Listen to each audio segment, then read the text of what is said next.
এই দোয়াটা দিনী বোনরা মুখস্থ করে রাখতে পারেন, কারণ অনেকেই চলতে ফিরতে উঠতে বসতে অনেক রকম হ্যারাসমেন্টের শিকার হন। যদি আপনি সতীত্ব রক্ষা করে চলতে পারেন তখন আল্লাহর কাছে দোয়া করবেন। একটা রাজা ছিল, রাজাটা লম্পট টাইপের।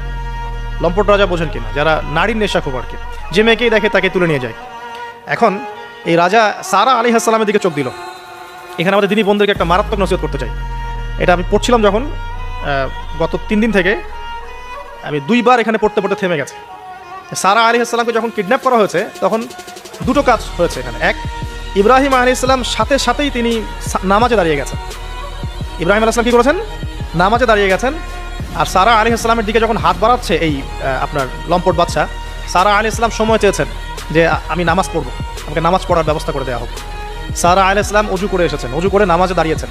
দাঁড়িয়ে 2 রাকাত নামাজ পড়ে আল্লাহর কাছে দোয়া করেছেন, আল্লাহুম্মা ইন কুনতা তা'লাম, হে আল্লাহ আপনি যদি জানেন, ইন্নী ওয়াদ আহসানতু ফারজি ইল্লা যাওজি, আমি আমার লজ্জাস্থানকে হেফাজত করে রেখেছিলাম, সতীত্বকে কখনো নষ্ট করিনি, শুধু আমার স্বামীর হক আমি স্বামীকে দিয়েছি। মানে আমি আমার স্বামী ছাড়া অন্য কারো কাছে আমার সতীত্ব নষ্ট করি নাই। যদি আপনি এটা জেনে থাকেন, আল্লাহ ফানসুরনি, আল্লাহ আপনি আমাকে সাহায্য করেন, ওয়ালা তুসমিত আলাইয়া হাযাল কাফির, আমার উপরে এই কাফেরকে আপনি বিজয়ী করেন না।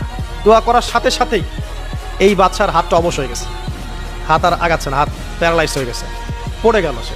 তখন আবার তিনি দোয়া করছেন সারা আলাইহিস সালাম, আল্লাহ এখন যদি সে মারা যায় তাহলে মানুষ মনে করবে আমি মেরে ফেলছি। তখন আল্লাহ পাক তাকে ছেড়ে দিলেন, ভালো হয়ে উঠলো।